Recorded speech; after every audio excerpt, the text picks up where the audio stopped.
331 খ্রিস্টপূর্বাব্দে Alexander Iran আক্রমণ করেছিলেন এবং ইরান দখলও করেছিলেন। এরপরে সাধারণত কোনো বৈদেশিক শক্তি সেভাবে ইরান দখল করে রাখতে পারেনি। ইরানের এই যে অভেদ্যতা, এর পিছনে একটা প্রাকৃতিক কারণ আছে।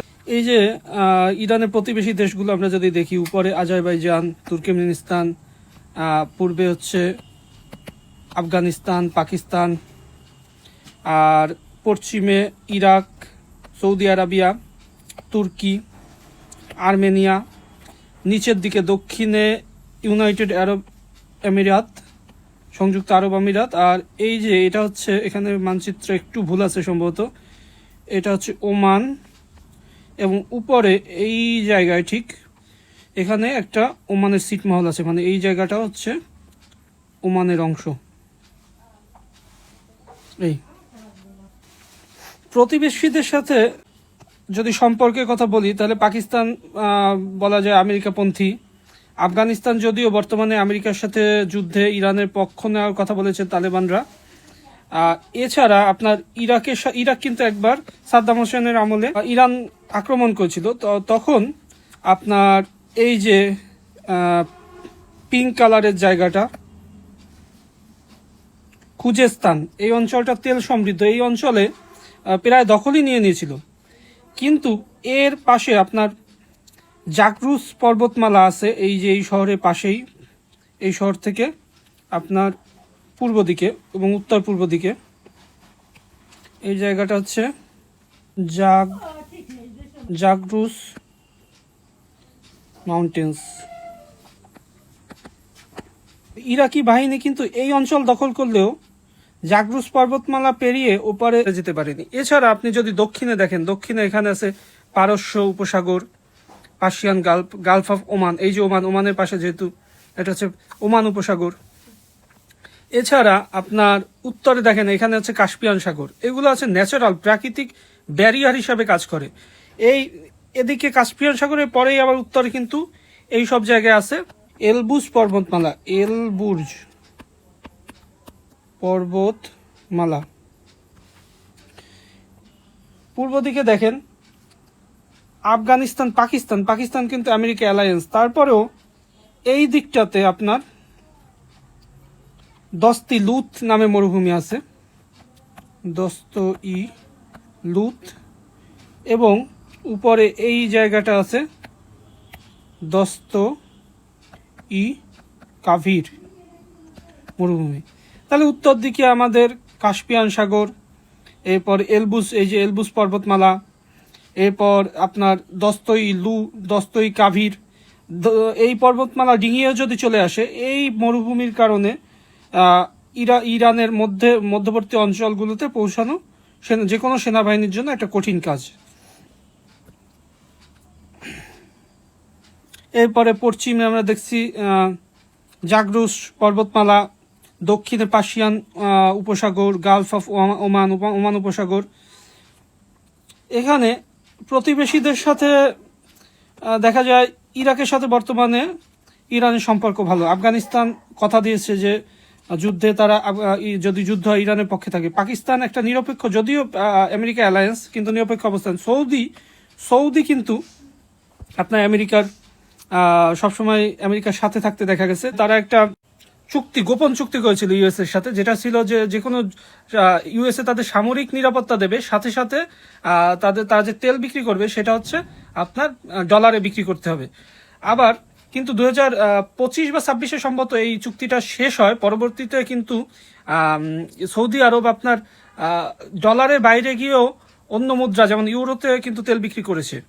কিন্তু ইউএই এবং ওমান, ইউএইর সাথে কিন্তু বর্তমানে আপনার ইরানের অবস্থা খুবই খারাপ। ইরান এখনো হচ্ছে ইউএর উপরে মিসাইল আক্রমণ করছে, আর সৌদি আরবের সাথেও কাইন্ড অফ মিসাইল ছোড়াছুড়ি হচ্ছে। এদিকে ওমানের সাথে যদি দেখা যায়, ওমানের সাথে কিন্তু আজকে 5 এপ্রিল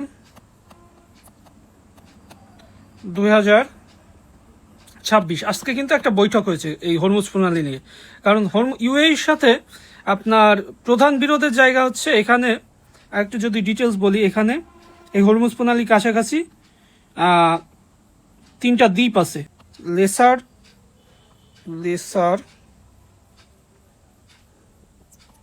TUNB, এটা হচ্ছে গ্রেটার তুনব, আর নিচে এই যে এটা হচ্ছে আবু মুসা। এই তিনটা দ্বীপ নিয়ে কিন্তু ইউএর সাথে আপনার ইরানের একটা বৈরিতা আছে। আর এই যে গালফ অফ ওমানের এই যে হরমুজ প্রণালী, যেটা এখন বর্তমানে খুব আলোচিত, বর্তমানে বন্ধ প্রায় বলা যায়।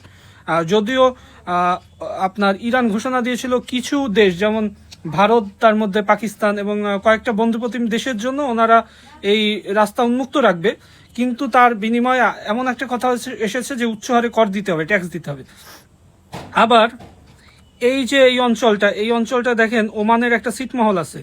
তাহলে এই যে হরমুজ প্রণালী, একপাশে ওমান এবং একপাশে ইরান, কার কর্তৃত্ব কতখানি থাকবে আমরা জানি। কিন্তু আন্তর্জাতিক সীমারেখায় আপনার একটি দেশ তার উপকূল থেকে 12 নটিক্যাল মাইল পর্যন্ত জলসীমা মালিকানা দাবি করতে পারে, কিন্তু হরমুজের সবচেয়ে সংকীর্ণ জায়গাটা আমরা জানি কি 21 মাইল, 21 নটিক্যাল মাইল। তাহলে এখানে ওমানের সাথে একটু বিরোধ থাকলেও বর্তমানে কিন্তু ওমানের সাথে তেমন একটা ফেভারে আছে। বিশেষ করে 5 এপ্রিল আজকের দিনেই ওমানের সাথে এই জলসীমা নিয়ে আপনার ইরানে একটা বৈঠক হয়েছে। সুতরাং দেখা যাচ্ছে আপনার একটা ভালো রকমের ভৌগোলিক ব্যারিয়ারই একটা ফেভারে আছে ইরানের। এছাড়া সামরিক কিছু সুবিধা, যেমন আমরা এখানে নিচে একটা ছবি রেখেছি, ইরানের mosaic defence system, mainly IRG, Iran revolutionary guard, এদের করা, এটা হচ্ছে ডিসেন্ট্রালাইজড মোজাইক ডিফেন্স সিস্টেম বলা হয় এটাকে। এটা কেমন? এটা হচ্ছে ধরুন এখানে তেহরানে হচ্ছে ইরানের সেন্টার।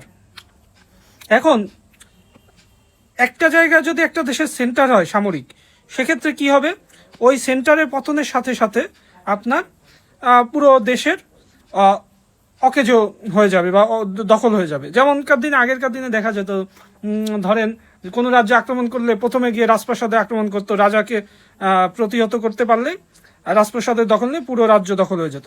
কিন্তু ইরান এই সিস্টেম না করে তারা পুরো দেশকে 31টি রাফ অঞ্চলে বিভক্ত করেছে। এর মধ্যে একটি হচ্ছে তেহরান এবং বাকি 30টা হচ্ছে অন্য 30টা অঞ্চল, যেখানে আলাদা আলাদা কমান্ডার থাকবে এবং আলাদা আলাদা কমান্ডারের যে কোনো, যদি মূল তেহরানের পতন হয়ে যায় তবুও এরা আলাদাভাবে দেখা গেছে আরো যুদ্ধ চালিয়ে যেতে পারবে। আয়াতুল্লাহ খোমেনি মারা যাওয়ার আগে বলে গিয়েছিলেন যে প্রত্যেকটা অঞ্চলে প্রত্যেকটা সামরিক বা গুরুত্বপূর্ণ কর্মকর্তার বা কমান্ডারের এগেনস্টে 4 জন করে উত্তরসূরি নিয়োগ করে যাওয়া হবে, 4 জন করে উত্তরসূরি নিয়োগ করে যাওয়া হবে। এর ফলে হবে কি, একজন মারা গেলে পরবর্তী জন তার কমান্ডে চলে আসবে। এছাড়া ইরানের তো অভ্যন্তরীণ কিছু বাহিনী আছেই, এছাড়া কিন্তু বিভিন্ন আশেপাশের যে সংগঠন, ধরেন লেবাননে হিজবুল্লাহ বা আপনার হামাস কিন্তু এদের সমর্থন দিয়েছে। হুতি বিদ্রোহীরা ইয়েমেনে ইরানের সরাসরি বলতে গেলে সহায়তায় পরিচালিত হয়, এরা কিন্তু সাথে আছে।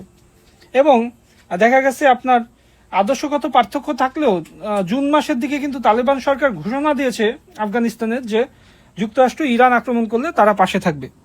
কিভাবে আমেরিকা বন্ধু থেকে ইরানের শত্রু হয়ে যায়। আসলে কিন্তু আমেরিকা এই যে বর্তমানে, একসময় কিন্তু ইরানের খুব ভালো বন্ধু ছিল, এবং এই যে বর্তমানে যে ইরান পারমাণবিক শক্তি সঞ্চয় করছে, এই পারমাণবিক শক্তির প্রথম রিঅ্যাক্টর কিন্তু আমেরিকার পক্ষ থেকে ইরানকে উপহার স্বরূপ দেওয়া হয়েছিল।